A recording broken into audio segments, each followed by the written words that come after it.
Comment en 2023 examine-t-on les fondations en béton coulé d'un immeuble centenaire ou quasi centenaire sur la grande région de Montréal? Je vous explique tout dans cette vidéo. Bonjour à tous, mon nom est Fauzi, inspecteur en bâtiment sur la grande région de Montréal depuis 16 ans.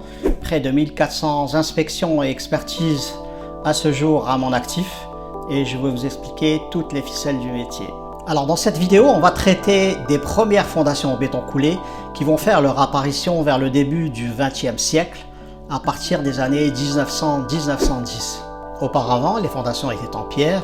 Je vous invite à aller regarder la vidéo concernant les fondations en pierre. Le lien est dans la description ci-dessous.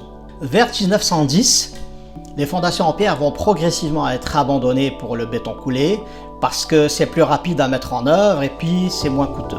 Le béton coulé va progressivement et définitivement remplacer la pierre pour la construction des fondations des immeubles sur Montréal.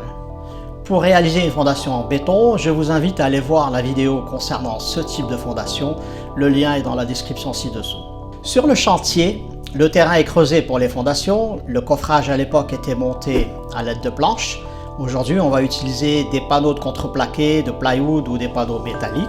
Le coffrage était installé selon les dimensions et la forme désirée pour ces fondations et le béton était coulé à l'intérieur des coffrages. Tout ce travail-là était fait à la main. Le gravier, le sable et le ciment étaient mélangés à la pelle sur le chantier, puis on ajoutait de l'eau et on malaxait à la main. Le mélange était coulé dans les coffrages, puis on décoffrait quelques jours plus tard, une fois que le béton avait fait sa prise. Ces premières fondations étaient faites avec du béton malaxé manuellement. À l'époque, il n'y avait pas de centrale à béton tel qu'on peut le voir aujourd'hui. Alors de nos jours, j'appelle la centrale à béton, je commande tant de mètres cubes de béton prêt à l'emploi avec des caractéristiques bien précises. Le béton est livré par camion toupie et versé dans des coffrages à l'aide d'une pompe à béton.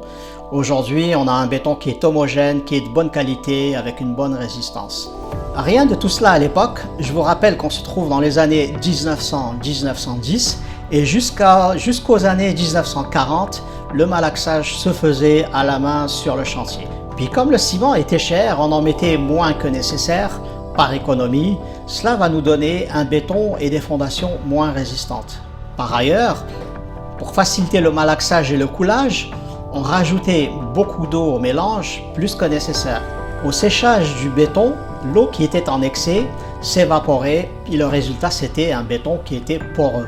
Un béton poreux qui peut absorber beaucoup de l'humidité présente dans le terrain. Un matériau qui est poreux devient sensible au gel parce qu'il va absorber une grande quantité d'eau et le gel va le dégrader plus rapidement.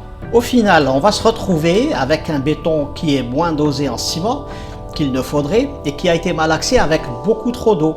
Cela nous donne un béton peu résistant, un béton qui est poreux, qui est sensible au gel et tout ça fera que sa durée de vie sera réduite. Alors aujourd'hui, en 2023, ce qu'on voit, c'est que ces premières fondations en béton sont fragiles. Elles s'effritent en surface. Pour les plus atteintes, on peut même y creuser un trou avec un tournevis. Alors que fait-on avec ces fondations? Sans risquer de se tromper, on peut dire qu'elles approchent de leur fin de vie. Ce qu'on va faire, on va les étirer le plus longtemps possible, tout en sachant que tôt ou tard, il faudra les remplacer. Si je voulais risquer une comparaison, je dirais que c'est comme avoir une auto qui aurait 300 000 km, on l'a bien entretenue, elle roule encore, mais je sais qu'elle est en fin de vie et que je devrais la remplacer d'un moment à un autre. Ces fondations centenaires peuvent jouer leur rôle encore quelques années. En fait, tout va dépendre de leur évolution dans le temps.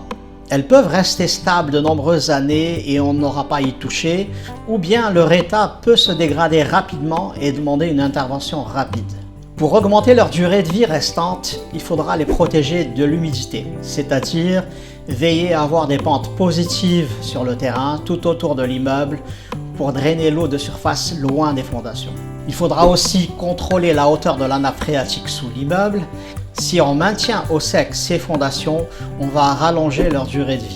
Sur les 4 fondations d'un immeuble centenaire, ce sont habituellement les fondations exposées à l'extérieur qui vont se dégrader le plus vite. Les fondations avant et arrière qui sont exposées aux intempéries et à l'humidité des cours avant et de la cour arrière vont se dégrader en premier. Les fondations mitoyennes pour un immeuble en rangée vont mieux résister car elles seront protégées de l'humidité du sol extérieur. Alors que fait-on avec ces fondations? Eh bien, il faut les surveiller et chaque année, on va se poser la question suivante: est-ce que je les garde une année de plus? Si on constate une dégradation accélérée du béton, il faudra faire appel à un spécialiste et celui-ci va confirmer s'il faut agir rapidement ou si on peut encore temporiser un certain temps. Supposons que le moment fatidique soit arrivé et qu'on doive intervenir, il faudra alors faire appel à une compagnie spécialisée pour ces travaux. Comment vont-ils procéder? Ils vont creuser le terrain contre la fondation avant ou la fondation arrière. Ils vont faire une ouverture dans la fondation, soutenir la structure du plancher du rez-de-chaussée et remplacer ces fondations par section de 4 pieds de long. Remplacer 4 fondations aujourd'hui en 2023, ça coûte environ 100 000 plus taxes.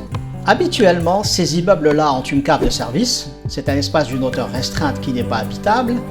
Tant qu'à dépenser cette somme, beaucoup de propriétaires vont décider de creuser la cave pour en faire un vrai sous-sol pleine hauteur. La valeur ajoutée générée par ce sous-sol, qui est un espace habitable supplémentaire, va compenser cette dépense.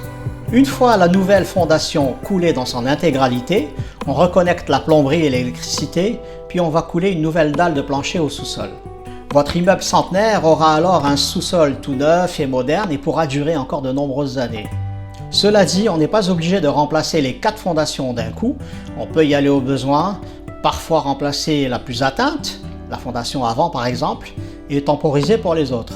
Une dernière recommandation à faire, et non des moindres, il ne faut jamais isoler une fondation en béton centenaire par l'intérieur de la cave ou par l'intérieur du sous-sol. Les gens sont souvent tentés d'appliquer une couche d'uréthane sur la face intérieure d'une fondation centenaire.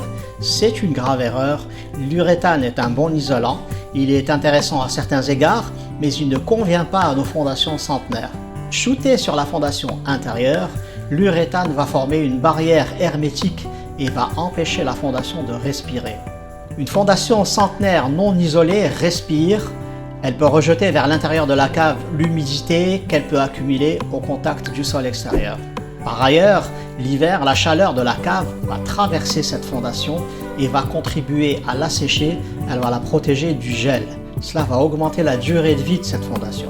Quand on isole cette fondation de l'intérieur, la chaleur de la cave ne la protège plus du gel l'hiver. Cette fondation devient encapsulée, elle ne respire plus, elle devient humide, elle devient sensible au gel qui va la dégrader rapidement. Le béton de la fondation va commencer à s'effriter et le gel va accélérer ce processus.